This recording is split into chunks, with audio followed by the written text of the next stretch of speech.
नमो भगवते वासुदेवाय नमः। आप सभी का हमारे चैनल आध्यात्मिक सागर में बहुत बहुत स्वागत है। आज आप सुनेंगे माघ मास महात्म्य का अध्याय 4। श्री वशिष्ठ जी कहने लगे कि हे राजन, अब मैं माघ मास के उस महात्म्य को कहता हूँ जो कार्तवीर्य से पूछने पर दत्तात्रेय जी ने कहा था। जिस समय साक्षात विष्णु के रूप में श्री दत्तात्रेय जी सत्य पर्वत पर रहते थे, तब महिष्मति के राजा सहस्त्र अर्जुन ने उनसे पूछा कि हे योगियों में श्रेष्ठ दत्तात्रेय जी, मैंने सब धर्म सुने, अब आप कृपा करके मुझे माघ मास का महात्म्य कहिए। तब दत्तात्रेय जी बोले, जो नारद जी से ब्रह्मा जी ने कहा था वही माघ मास महात्म्य मैं तुमसे कहता हूँ। इस कर्म भूमि भारत में जन्म लेकर जिसने माघ स्नान नहीं किया, उसका जन्म निष्फल गया। भगवान की प्रसन्नता, पापों के नाश और स्वर्ग की प्राप्ति के लिए माघ का स्नान अवश्य ही करना चाहिए। यदि यह पुष्ट शुद्ध शरीर माघ स्नान के बिना ही रह जाए तो इसकी रक्षा करने से क्या लाभ है। जल में बुलबुले के समान, मक्खी जैसे तुच्छ जंतु के समान यह शरीर माघ स्नान के बिना मरण समान है। विष्णु भगवान की पूजा न करने वाला ब्राह्मण, बिना दक्षिणा के श्राद्ध, ब्राह्मण रहित क्षेत्र, आचार रहित कुल, ये सब नाश के बराबर हैं। गर्व से धर्म का, क्रोध से तप का, गुरुजनों की सेवा न करने से स्त्री तथा ब्रह्मचारी, बिना जली अग्नि के हवन और बिना साक्षी के मुक्ति का नाश हो जाता है। जीविका के लिए कहने वाली कथा, अपने ही लिए बनाए हुए भोजन की क्रिया, शूद्र से भिक्षा लेकर किया हुआ यज्ञ तथा कंजूस का धन, यह सब नाश के कारण है।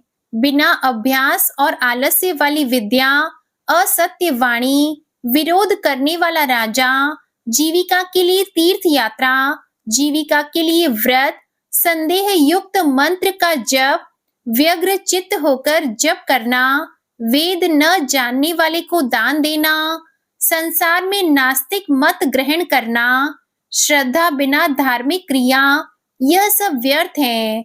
और जिस तरह दरिद्री का जीना व्यर्थ है, उसी तरह माघ स्नान के बिना मनुष्य का जीना व्यर्थ है। ब्रह्मघाती, सोना चुराने वाला, मदिरा पीने वाला, गुरु पत्नी गामी और इन चारों की संगति करने वाला माघ स्नान से पवित्र होता है। जल कहता है कि सूर्योदय से पहले जो मुझसे स्नान करता है, मैं उसके बड़े से बड़े पापों को नष्ट करता हूँ। महापातक भी स्नान करने से भस्म हो जाते हैं। माघ मास के स्नान का जब समय आ जाता है तो सब पाप अपने नाश के भय से कांप जाते हैं। जैसे मेघों से युक्त होकर चंद्रमा प्रकाश करता है, वैसे ही श्रेष्ठ मनुष्य माघ में स्नान करके प्रकाशमान होते हैं। काया, वाचा, मनसा से किए हुए छोटे या बड़े, नए या पुराने, सभी पाप स्नान से नष्ट हो जाते हैं। आलस्य में बिना जाने जो पाप किए हों, वह भी नाश को प्राप्त होते हैं। जिस तरह जन्म जन्मांतर के अभ्यास से आध्यात्मिक ज्ञान की प्राप्ति होती है, उसी तरह जन्मांतर अभ्यास से ही माघ स्नान में मनुष्य की रुचि होती है।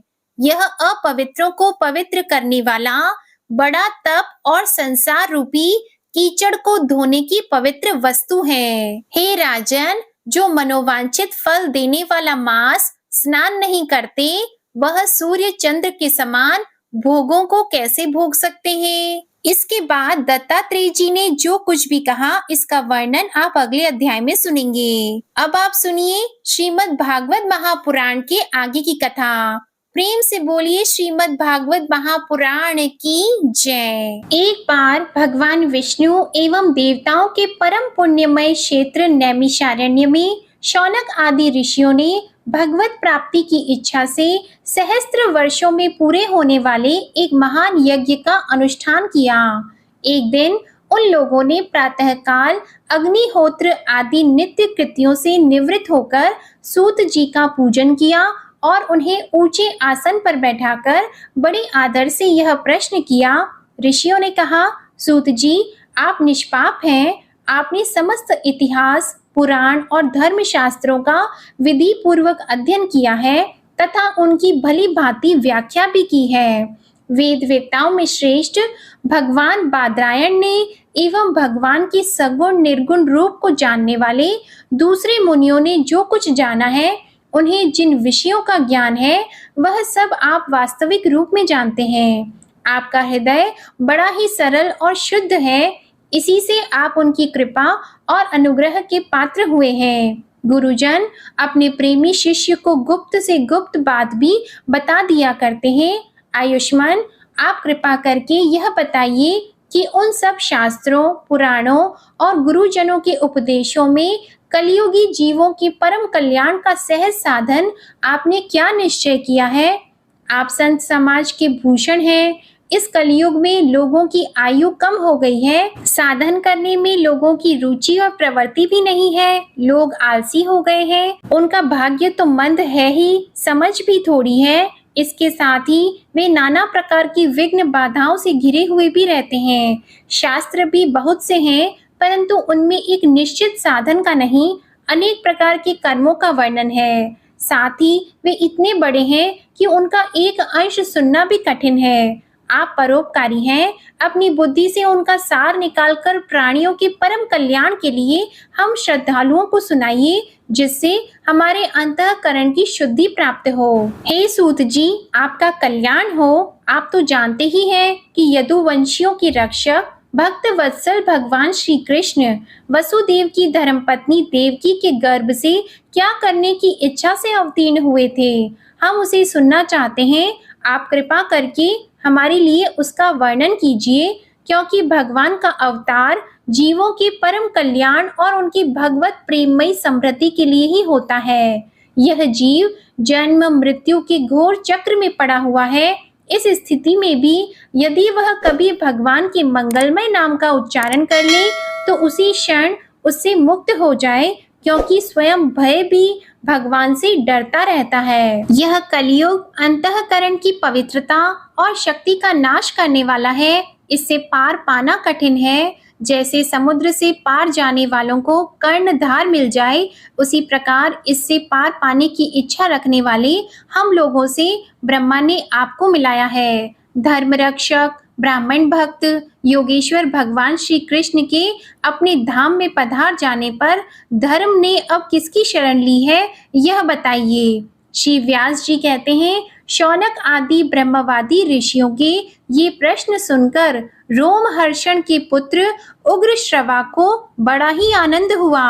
उन्होंने ऋषियों के इस मंगलमय प्रश्न का अभिनंदन करके कहना आरंभ किया।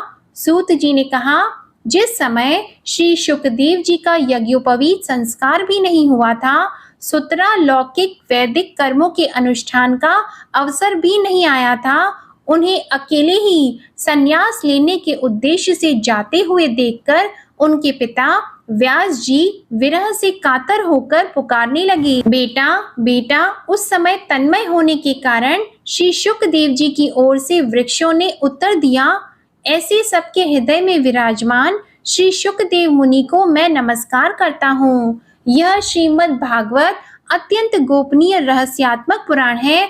यह भगवत स्वरूप का अनुभव कराने वाला और समस्त वेदों का सार है। संसार में फंसे हुए जो लोग इस घोर अज्ञान अंधकार से पार जाना चाहते हैं, उनके लिए आध्यात्मिक तत्वों को प्रकाशित कराने वाला यह एक अद्वितीय दीपक है। वास्तव में उन्हीं पर करुणा करके बड़े बड़े मुनियों के आचार्य श्री शुकदेव जी ने इसका वर्णन किया है। मैं उनकी शरण ग्रहण करता हूँ। मनुष्यों में सर्वश्रेष्ठ भगवान के अवतार नर नारायण ऋषियों को, सरस्वती देवी को और श्री व्यास देव जी को नमस्कार करके तब संसार और अंतःकरण के समस्त विकारों पर विजय प्राप्त कराने वाले इस श्रीमद् भागवत महापुराण का पाठ करना चाहिए। ऋषियों, आपने संपूर्ण विश्व के कल्याण के लिए यह बहुत सुंदर प्रश्न किया है, क्योंकि यह प्रश्न श्री कृष्ण के संबंध में है और इससे भली भांति आत्मशुद्धि हो जाती है। मनुष्यों के लिए सर्वश्रेष्ठ धर्म वही है जिससे भगवान श्री कृष्ण में भक्ति हो। भक्ति भी ऐसी जिसमें किसी प्रकार की कामना न हो और जो नित्य निरंतर बनी रहे। ऐसी भक्ति से हृदय आनंद स्वरूप परमात्मा की उपलब्धि करके कृतकृत्य हो जाता है। भगवान श्री कृष्ण में भक्ति होते ही अनन्य प्रेम से उनमें चित्त जोड़ते ही निष्काम ज्ञान और वैराग्य का आविर्भाव हो जाता है। धर्म का ठीक ठीक अनुष्ठान करने पर भी यदि मनुष्य के हृदय में भगवान की लीला कथाओं के प्रति अनुराग का उदय न हो तो वह निराश्रम ही श्रम है। श्रद्धालु मुनिजन भागवत श्रवण से प्राप्त ज्ञान वैराग्य युक्त भक्ति से अपने हृदय में उस परम तत्व रूप परमात्मा का अनुभव करते हैं। शौनक आदि ऋषियों, यही कारण है कि अपने अपने वर्ण तथा आश्रम के अनुसार मनुष्य जो धर्म का अनुष्ठान करते हैं उसकी पूर्ण सिद्धि इसी में है कि भगवान प्रसन्न हो। इसलिए एकाग्र मन से भक्त वत्सल भगवान का ही नित्य निरंतर श्रवण कीर्तन ध्यान और आराधना करनी चाहिए। भगवान ही संपूर्ण लोकों की रचना करते हैं और देवता पशु पक्षी मनुष्य आदि योनियों में लीला अवतार ग्रहण करके सत्व गुण के द्वारा जीवों का पालन पोषण करते हैं। अब आप सुनिए भगवान के अवतारों का वर्णन। श्री सूत जी कहते हैं, सृष्टि के आदि में भगवान ने लोकों के निर्माण की इच्छा की। इच्छा होते ही उन्होंने महतत्व आदि से निष्पन्न पुरुष रूप ग्रहण किया। उसमें 10 इंद्रियां, 1 मन और 5 भूत, ये 16 कलाएं थीं। उन्होंने कारण जल में शयन करते हुए जब योग निद्रा का विस्तार किया तब उनके नाभि सरोवर में से एक कमल प्रकट हुआ और उस कमल से प्रजापतियों के अधिपति ब्रह्मा जी उत्पन्न हुए। भगवान के उस विराट रूप के अंग प्रत्यंग में ही समस्त लोकों की कल्पना की गई है। वह भगवान का विशुद्ध सत्वमय श्रेष्ठ रूप है। योगी लोग दिव्य दृष्टि से भगवान के उस रूप का दर्शन करते हैं। भगवान का वह रूप हजारों पैर, जांघें, भुजाएं और मुखों के कारण अत्यंत विलक्षण है। उसमें सहस्त्रों सिर, हजारों कान, हजारों आंखें और हजारों नासिकाएं हैं। हजारों मुकुट, वस्त्र और कुंडल आदि आभूषणों से वह उल्लसित रहता है। भगवान का यही पुरुष रूप, जिसे नारायण कहते हैं, अनेक अवतारों का अक्षय कोश है। इसी से सारे अवतार प्रकट होते हैं। इस रूप के छोटे से छोटे अंश से देवता, पशु पक्षी और मनुष्य आदि योनियों की सृष्टि होती है। उन्हीं प्रभु ने पहले कौमार सर्ग में सनक, सनंदन, सनातन और सनत कुमार इन 4 ब्राह्मणों के रूप में अवतार ग्रहण करके अत्यंत कठिन अखंड ब्रह्मचर्य का पालन किया। दूसरी बार इस संसार के कल्याण के लिए समस्त यज्ञों के स्वामी उन भगवान ने ही रसातल में गई हुई पृथ्वी को निकाल लाने के विचार से सूकर रूप ग्रहण किया। ऋषियों की सृष्टि में उन्होंने देवर्षि नारद के रूप में तीसरा अवतार ग्रहण किया और सातववत तंत्र का, जिसे नारद पांचरात्र कहते हैं, उसका उपदेश किया। उसमें कर्मों के द्वारा किस प्रकार कर्म बंधन से मुक्ति मिलती है इसका वर्णन है। धर्म पत्नी मूर्ति के गर्भ से उन्होंने नर नारायण के रूप में चौथा अवतार ग्रहण किया। इस अवतार में उन्होंने ऋषि बनकर मन और इंद्रियों का सर्वथा संयम करके बड़ी कठिन तपस्या की। 5वें अवतार में वे सिद्धों के स्वामी कपिल के रूप में प्रकट हुए और तत्वों का निर्णय करने वाले सांख्य शास्त्र का, जो समय के फेर से लुप्त हो गया था, आसुरी नामक ब्राह्मण को उपदेश किया। अनुसुईया के वर मांगने पर 6ठे अवतार में वे अत्रि की संतान दत्तात्रेय हुए। इस अवतार में उन्होंने अलर्क एवं प्रहलाद आदि को ब्रह्म ज्ञान का उपदेश किया। 7वीं बार रुचि प्रजापति की आकुति नामक पत्नी से यज्ञ के रूप में उन्होंने अवतार ग्रहण किया और अपने पुत्र याम आदि देवताओं के साथ स्वयंभू मनवंतर की रक्षा की। राजा नाभि की पत्नी मेरु देवी के गर्भ से ऋषभ देव के रूप में भगवान ने 8वां अवतार ग्रहण किया। इस रूप में उन्होंने परमहंसों का वह मार्ग, जो सभी आश्रमियों के लिए वंदनीय है, उसे दिखाया। ऋषियों की प्रार्थना से 9वीं बार वे राजा पृथु के रूप में अवतीर्ण हुए। शौनक आदि ऋषियों, इस अवतार में उन्होंने पृथ्वी से समस्त औषधियों का दोहन किया था। इससे यह अवतार सबके लिए बड़ा ही कल्याणकारी हुआ। चाक्षुष मनवंतर में अंत में जब सारी त्रिलोकी समुद्र में डूब रही थी, तब उन्होंने मत्स्य के रूप में 10वां अवतार ग्रहण किया और पृथ्वी रूपी नौका पर बैठकर अगले मनवंतर के अधिपति वैवस्वत मनु की रक्षा की। जिस समय देवता और दैत्य समुद्र मंथन कर रहे थे, उस समय 11वां अवतार धारण करके कच्छप रूप से भगवान ने मंदराचल को अपनी पीठ पर धारण किया।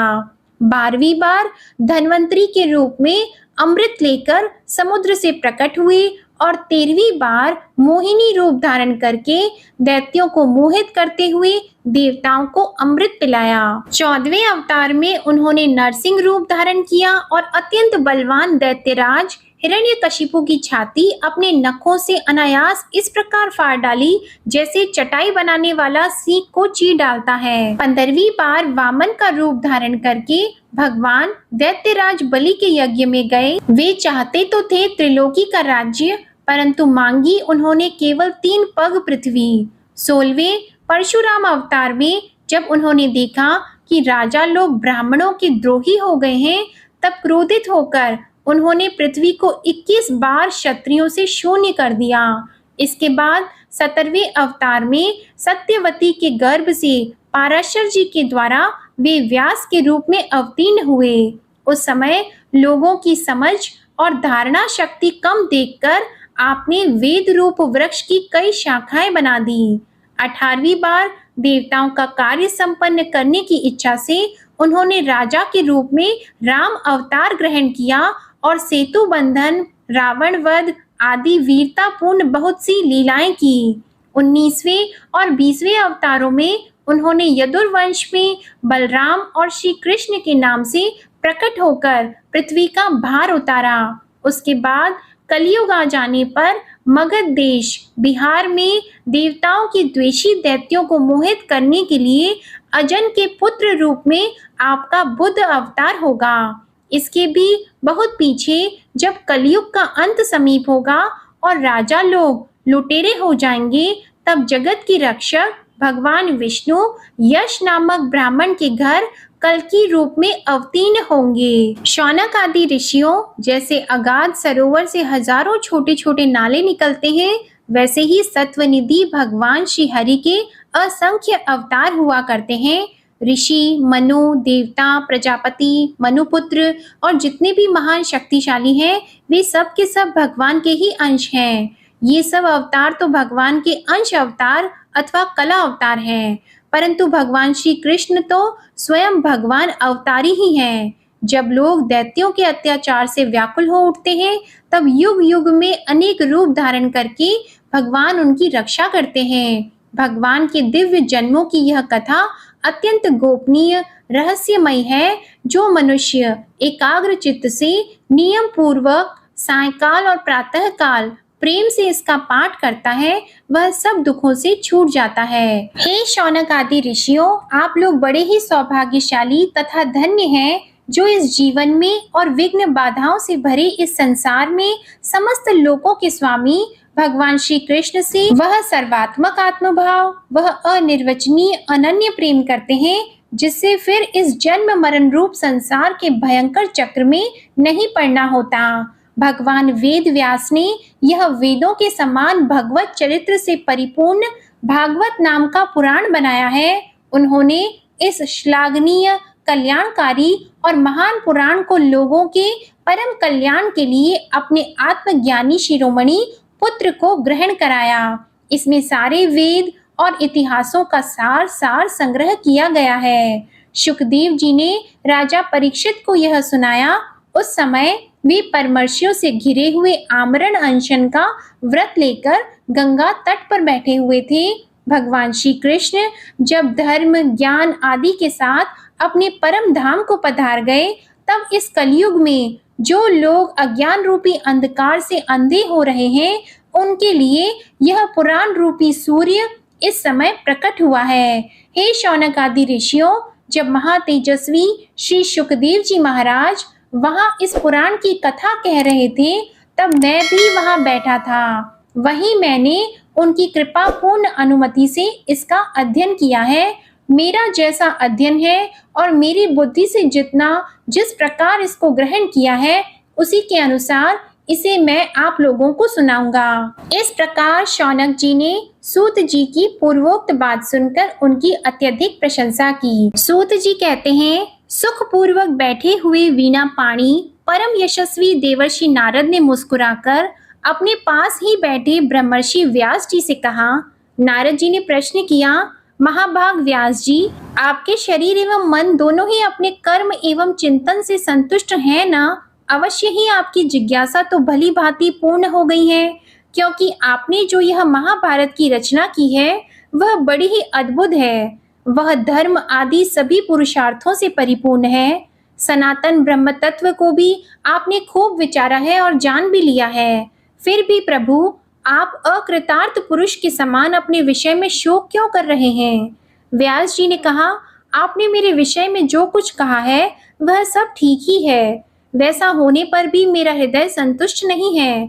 पता नहीं इसका क्या कारण है। आपका ज्ञान अगाध है। आप साक्षात ब्रह्मा जी के मानस पुत्र हैं, इसलिए मैं आपसे ही इसका कारण पूछता हूँ। नारद जी, आप समस्त गोपनीय रहस्यों को जानते हैं, क्योंकि आपने उन पुराण पुरुष की उपासना की है जो प्रकृति पुरुष दोनों के स्वामी हैं और असंग रहते हुए ही अपने संकल्प मात्र से गुणों के द्वारा संसार की सृष्टि, स्थिति और प्रलय करते रहते हैं।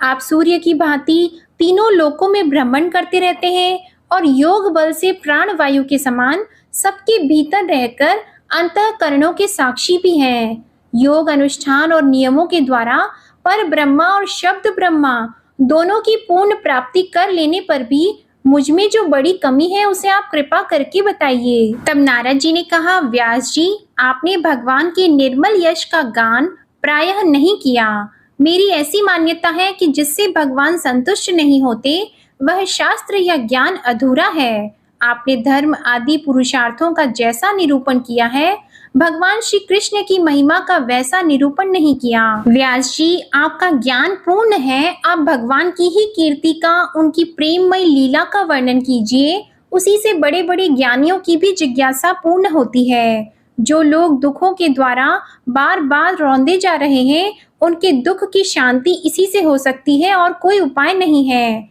श्री सूत जी कहते हैं, शौनक जी, देवर्षि नारद के जन्म और साधना की बात सुनकर सत्यवती नंदन भगवान श्री व्यास जी ने उनसे फिर यह प्रश्न किया। श्री व्यास जी ने पूछा, नारद जी, जब आपको ज्ञान उपदेश करने वाले महात्मा गण चले गए तब आपने क्या किया? उस समय तो आपकी अवस्था बहुत छोटी थी। स्वयंभू, आपकी शेष आयु किस प्रकार व्यतीत हुई और मृत्यु के समय आपने किस विधि से अपने शरीर का परित्याग किया? देवर्षि, काल तो सभी वस्तुओं को नष्ट कर देता है। उसने आपकी इस पूर्व कल्प की स्मृति का कैसे नाश नहीं किया? तब श्री नारद जी ने कहा, मुझे ज्ञान उपदेश करने वाले महात्मा गण जब चले गए तब मैंने इस प्रकार अपना जीवन व्यतीत किया। यद्यपि उस समय मेरी अवस्था बहुत छोटी थी। मैं अपनी माँ का इकलौता लड़का था। एक तो वह स्त्री थी, दूसरे मूढ़ और तीसरे दासी थी। मुझे भी उसके सिवा और कोई सहारा नहीं था। उसने अपने मन को मेरे स्नेह पाश से जकड़ रखा था। वह मेरे योग क्षेम की चिंता तो बहुत करती थी, परंतु पराधीन होने के कारण कुछ कर नहीं पाती थी। जैसे कठपुतली नचाने वाले की इच्छा के अनुसार ही नाचती है, वैसे ही यह सारा संसार ईश्वर के अधीन है। मैं भी अपनी माँ के स्नेह बंधन में बंधकर उस ब्राह्मण बस्ती में ही रहा। मेरी अवस्था केवल 5 वर्ष की थी। मुझे दिशा, देश और काल के संबंध में कुछ भी ज्ञान नहीं था। एक दिन की बात है, मेरी माँ गौ दूहने के लिए रात के समय घर से बाहर निकली। रास्ते में उसके पैर से सांप छू गया। उसने उस बेचारी को डस लिया। उस सांप का क्या दोष? काल की ऐसी ही प्रेरणा थी। मैंने समझा, भक्तों का मंगल चाहने वाले भगवान का यह भी एक अनुग्रह ही है। इसके बाद मैं उत्तर दिशा की ओर चल पड़ा। उस ओर मार्ग में मुझे अनेकों धन धान्य से संपन्न देश, गांव, आहिरों की चलती फिरती बस्तियां, खाने, खेड़े, नदी और पर्वतों के तटवर्ती पड़ाव, वाटिकाएं, वन उपवन और रंग बिरंगी धातुओं से युक्त विचित्र पर्वत दिखाई पड़े। कहीं कहीं जंगली वृक्ष थे, शीतल जल से भरे हुए जलाशय थे जिनमें देवताओं के काम में आने वाले कमल थे। उन पर पक्षी तरह तरह की बोली बोल रहे थे और भंवरे मंडरा रहे थे। यह सब देखता हुआ मैं आगे बढ़ा। मैं अकेला ही था।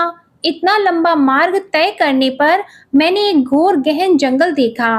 उसमें नरकट, बांस, सेठा, कुश, कीचक आदि खड़े थे। चलते चलते मेरा शरीर और इंद्रियां शिथिल हो गईं।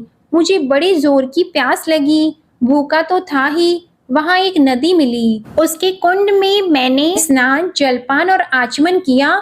इससे मेरी थकावट मिट गई। उस विजन वन में एक पीपल के नीचे आसन लगाकर मैं बैठ गया। उन महात्माओं से जैसा मैंने सुना था, हृदय में रहने वाले परमात्मा के उसी स्वरूप का मैं मन ही मन ध्यान करने लगा। भक्ति भाव से वशीकृत चित्त द्वारा भगवान के चरण कमलों का ध्यान करते ही भगवत प्राप्ति की उत्कट लालसा से मेरे नेत्रों में आंसू छलछला आए और हृदय में धीरे धीरे भगवान प्रकट हो गए। व्यास जी, उस समय प्रेम भाव के अत्यंत उद्रेक से मेरा रोम रोम पुलकित हो उठा। हृदय अत्यंत शांत और शीतल हो गया। उस आनंद की बाढ़ में मैं ऐसा डूब गया कि मुझे अपना और ध्येय वस्तु का तनिक भी भान न रहा। भगवान का वह अनिर्वचनीय रूप समस्त शोकों का नाश करने वाला और मन के लिए अत्यंत लुभावना था।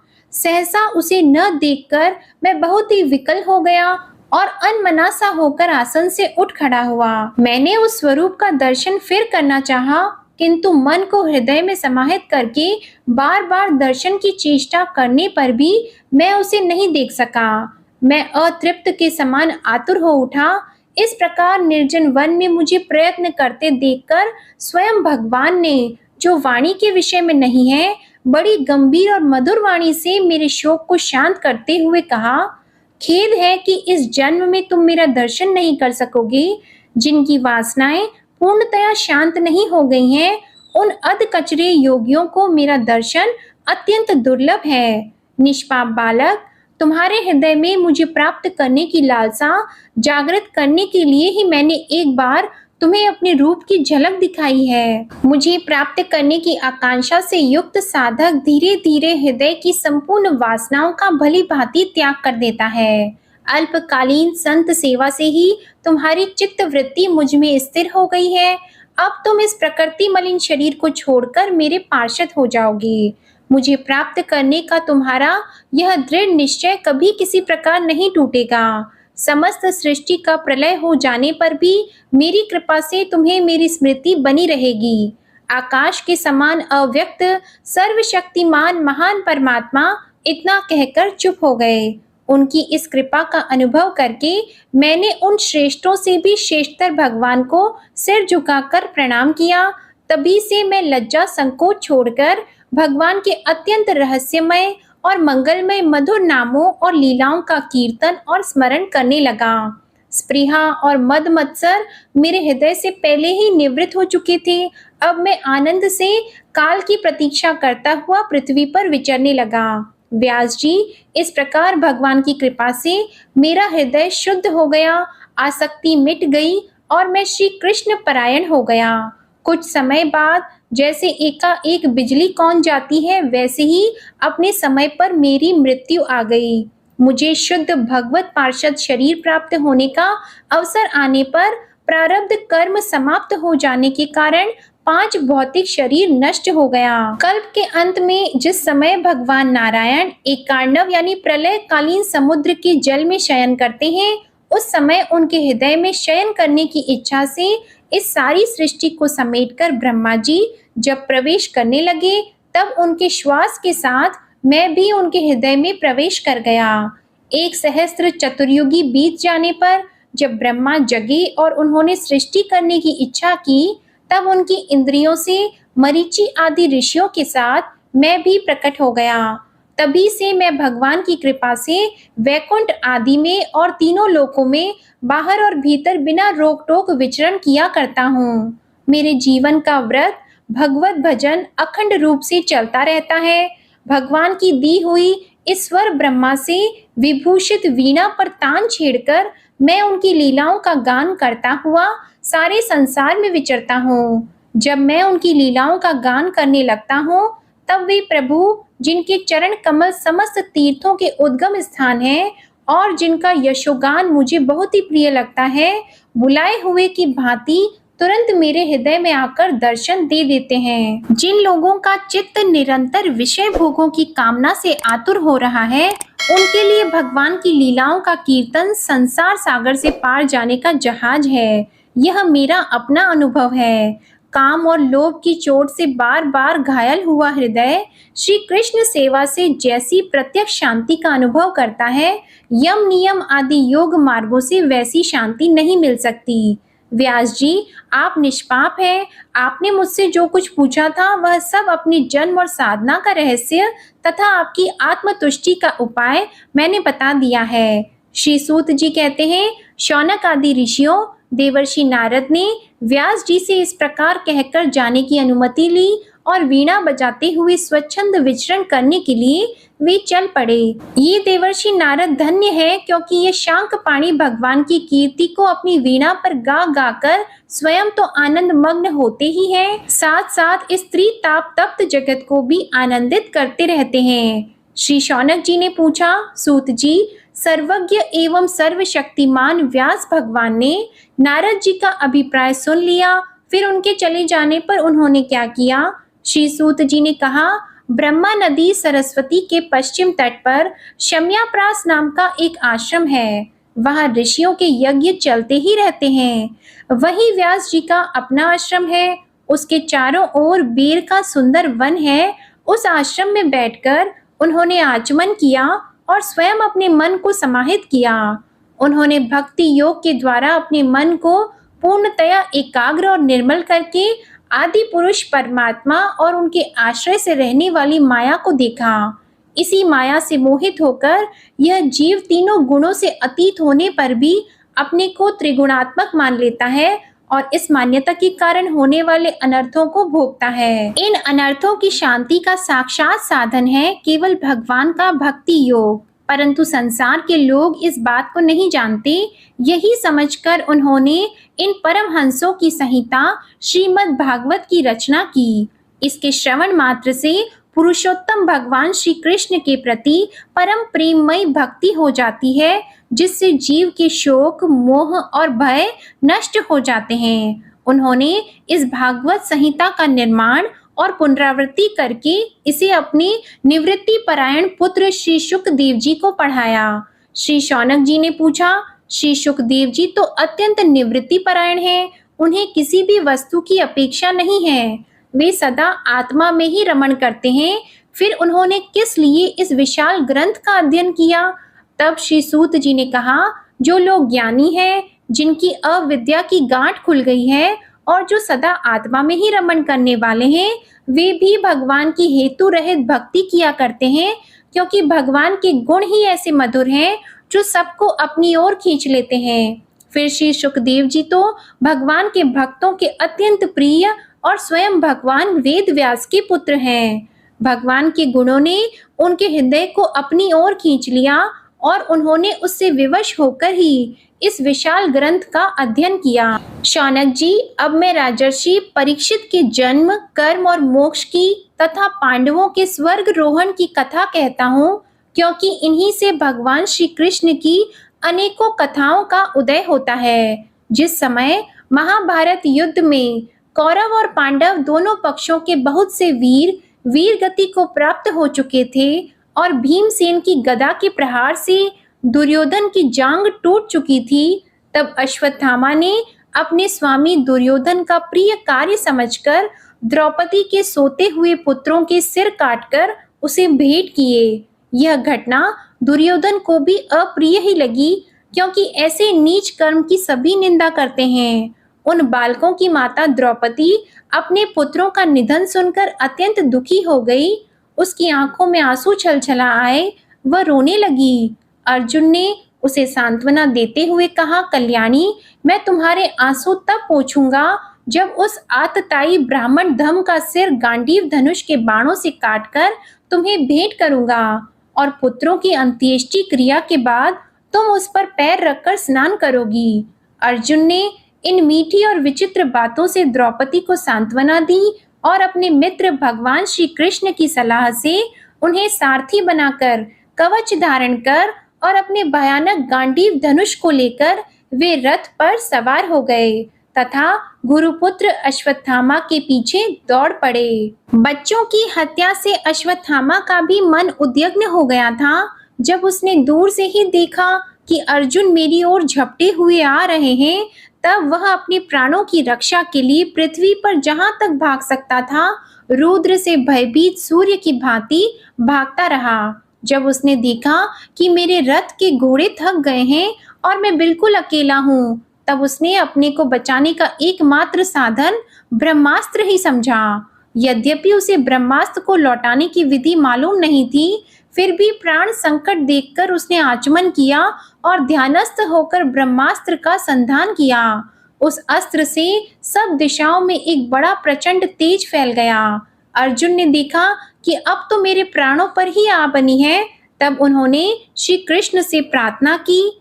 तब अर्जुन ने कहा, श्री कृष्ण, तुम सच्चिदानंद स्वरूप परमात्मा हो, तुम्हारी शक्ति अनंत है, तुम ही भक्तों को अभय देने वाले हो। जो संसार की धधकती हुई आग में जल रहे हैं, उन जीवों को उससे उबारने वाले एकमात्र तुम ही हो। तुम प्रकृति से परे रहने वाले आदि पुरुष साक्षात परमेश्वर हो। अपनी चित्त शक्ति से बहिरंग एवं त्रिगुणमयी माया को दूर भगाकर अपने अद्वितीय स्वरूप में स्थित हो। वही तुम अपने प्रभाव से माया मोहित जीवों के लिए धर्म आदि रूप कल्याण का विधान करते हो। तुम्हारा यह अवतार पृथ्वी का भार हरण करने के लिए और तुम्हारे अनन्य प्रेमी भक्त जनों के निरंतर स्मरण ध्यान करने के लिए है। स्वयं प्रकाश स्वरूप श्री कृष्ण, यह भयंकर तेज सब ओर से मेरी ओर आ रहा है। यह क्या है, कहां से, क्यों आ रहा है, इसका मुझे बिल्कुल पता नहीं है। तब भगवान ने कहा, अर्जुन, यह अश्वत्थामा का चलाया हुआ ब्रह्मास्त्र है। यह बात समझ लो कि प्राण संकट उपस्थित होने से उसने इसका प्रयोग तो कर दिया है, परंतु वह इस अस्त्र को लौटाना नहीं जानता। किसी भी दूसरे अस्त्र में इसको दबा देने की शक्ति नहीं है। तुम शस्त्र अस्त्र विद्या को भली भांति जानते ही हो। ब्रह्मास्त्र के तेज से ही इस ब्रह्मास्त्र की प्रचंड आग को बुझा दो। तब सूत जी कहते हैं, अर्जुन विपक्षी वीरों को मारने में बड़े प्रवीण थे। भगवान की बात सुनकर उन्होंने आचमन किया और भगवान की परिक्रमा करके ब्रह्मास्त्र के निवारण के लिए ब्रह्मास्त्र का ही संधान किया। बाणों से वेष्टित उन दोनों ब्रह्मास्त्रों के तेज प्रलयकालीन सूर्य एवं अग्नि के समान आपस में टकराकर सारे आकाश और दिशाओं में फैल गए और बढ़ने लगे। तीनों लोगों को जलाने वाली उन दोनों अस्त्रों की बड़ी हुई लपटों से प्रजा जलने लगी और उसे देखकर सबने यही समझा कि यह प्रलय काल की सांवर्तक अग्नि है। उस आग से प्रजा का और लोगों का नाश होते देखकर भगवान की अनुमति से अर्जुन ने उन दोनों को ही लौटा लिया। अर्जुन की आंखें क्रोध से लाल हो रही थीं। उन्होंने झपटकर उस क्रूर अश्वत्थामा को पकड़ लिया और जैसे कोई रस्सी से पशु को बांध ले, वैसे ही बांध लिया। अश्वत्थामा को बलपूर्वक बांधकर अर्जुन ने जब शिविर की ओर ले जाना चाहा, तब उनसे कमल नयन भगवान श्री कृष्ण ने कुपित होकर कहा, अर्जुन, इस ब्राह्मण धम को छोड़ना ठीक नहीं है, इसको तो मार ही डालो। इसने रात में सोए हुए निरपराध बालकों की हत्या की है। धर्मवेत्ता पुरुष असावधान, मतवाले, पागल, सोए हुए बालक, स्त्री, विवेक ज्ञान शून्य, शरणागत, रथहीन और भयभीत शत्रु को कभी नहीं मारते, परंतु जो दुष्ट और क्रूर पुरुष दूसरों को मारकर अपने प्राणों का पोषण करता है, उसका तो वध ही उसके लिए कल्याणकारी है, क्योंकि वैसी आदत को लेकर यदि वह जीता है तो और भी पाप करता है और उन पापों के कारण नरकगामी होता है। फिर मेरे ही सामने तुमने द्रौपदी से प्रतिज्ञा की थी कि मानवती, जिसने तुम्हारे पुत्रों का वध किया है, उसका सिर मैं उतार लाऊंगा। इस पापी कुलांगार आतताई ने तुम्हारे पुत्रों का वध किया है और अपने स्वामी दुर्योधन को भी दुख पहुंचाया है, इसलिए अर्जुन, इसे मार ही डालो। भगवान श्री कृष्ण ने अर्जुन के धर्म की परीक्षा लेने के लिए इस प्रकार प्रेरणा की, परंतु अर्जुन का हृदय महान था। यद्यपि अश्वत्थामा ने उनके पुत्रों की हत्या की थी, फिर भी अर्जुन के मन में गुरुपुत्र को मारने की इच्छा नहीं हुई। इसके बाद अपने मित्र और सारथी श्री कृष्ण के साथ वे अपने युद्ध शिविर में पहुंचे। वहां अपने मृत पुत्रों के लिए शोक करती हुई द्रौपदी को उसे सौंप दिया। द्रौपदी ने देखा कि अश्वत्थामा पशु की तरह बांध कर लाया गया है। निंदित कर्म करने के कारण उसका मुख नीचे की ओर झुका हुआ है। अपना अनिष्ट करने वाले गुरुपुत्र अश्वत्थामा को इस प्रकार अपमानित देखकर द्रौपदी का कोमल हृदय कृपा से भर आया और उसने अश्वत्थामा को नमस्कार किया। गुरुपुत्र का इस प्रकार बांध कर लाया जाना सती द्रौपदी को सहन नहीं हुआ। उसने कहा, छोड़ दो इन्हें, छोड़ दो। ये ब्राह्मण हैं, हम लोगों के अत्यंत पूजनीय हैं, जिनकी कृपा से आपने रहस्य के साथ सारे धनुर्वेद और प्रयोग तथा उपसंहार के साथ संपूर्ण शास्त्र अस्त्रों का ज्ञान प्राप्त किया है। वे आपके आचार्य द्रोण ही पुत्र के रूप में आपके सामने खड़े हैं। उनकी अर्धांगिनी कृपा अपने वीर पुत्र की ममता से ही अपने पति का अनुगमन नहीं कर सकी। वे अभी जीवित हैं। महाभाग्यवान आर्यपुत्र, आप तो बड़े धर्मज्ञ हैं। जिस गुरुवंश की नित्य पूजा और वंदना करनी चाहिए, उसी को व्यथा पहुंचाना आपके योग्य कार्य नहीं है। जैसे अपने बच्चों के मर जाने से मैं दुखी होकर रो रही हूँ और मेरी आंखों से बार बार आंसू निकल रहे हैं, वैसे ही इनकी माता पतिव्रता गौतमी न रोएं। जो उच्च श्रृंखल राजा अपने कुकृत्यों से ब्राह्मण कुल को कुपित कर देते हैं, वह कुपित ब्राह्मण कुल उन राजाओं को सपरिवार शोक अग्नि में डालकर शीघ्र ही भस्म कर देता है। सूत जी ने कहा, शौनक आदि ऋषियों, द्रौपदी की बात धर्म और न्याय के अनुकूल थी। उसमें कपट नहीं था, करुणा और समता थी। इसलिए राजा युधिष्ठिर ने रानी के इन हित भरे श्रेष्ठ वचनों का अभिनंदन किया। साथ ही नकुल, सहदेव, सात्यकी, अर्जुन, स्वयं भगवान श्री कृष्ण और वहां पर उपस्थित सभी नर नारियों ने द्रौपदी की बात का समर्थन किया। उस समय क्रोधित होकर भीमसेन ने कहा, जिसने सोते हुए बच्चों को न अपने लिए और न अपने स्वामी के लिए बल्कि व्यर्थ ही मार डाला, उसका तो वध ही उत्तम है। भगवान श्री कृष्ण ने द्रौपदी और भीमसेन की बात सुनकर और अर्जुन की ओर देखकर कुछ हंसते हुए से कहा। भगवान श्री कृष्ण बोले, पतित ब्राह्मण का भी वध नहीं करना चाहिए और आतताई को मार ही डालना चाहिए। शास्त्रों में मैंने ही ये दोनों बातें कही हैं, इसलिए मेरी दोनों आज्ञाओं का पालन करो। तुमने द्रौपदी को सांत्वना देते समय जो प्रतिज्ञा की थी, उसे भी सत्य करो। साथ ही भीमसेन, द्रौपदी और मुझे जो प्रिय हो वह भी करो। सूत जी कहते हैं, अर्जुन भगवान के हृदय की बात तुरंत ताड़ गए और उन्होंने अपनी तलवार से अश्वत्थामा के सिर की मणि उसके बालों के साथ उतार ली। बालकों की हत्या करने से वह श्रीहीन तो पहले ही हो गया था, अब मणि और ब्रह्मा तेज से भी रहित हो गया। इसके बाद उन्होंने रस्सी का बंधन खोलकर उसे शिविर से निकाल दिया। मूंड देना, धन छीन लेना और स्थान से बाहर निकाल देना, यही ब्राह्मण धमों का वध है। उनके लिए इससे भिन्न शारीरिक वध का विधान नहीं है। आज की कथा समाप्त होती है। आगे की कथा आप अगले अध्याय में सुनेंगे। आज आपको कथा कैसी लगी ये कमेंट में जरूर बताएं और भगवान श्री कृष्ण की जय भी जरूर लिखिएगा। आज की वीडियो पसंद आई हो तो इसे लाइक करके चैनल भी सब्सक्राइब कीजिएगा। इसी के साथ आज आप हमारे चैनल पर गुरुवार की व्रत कथा भी जरूर सुनिएगा। प्रेम से बोलिए भगवान श्री कृष्ण की जय।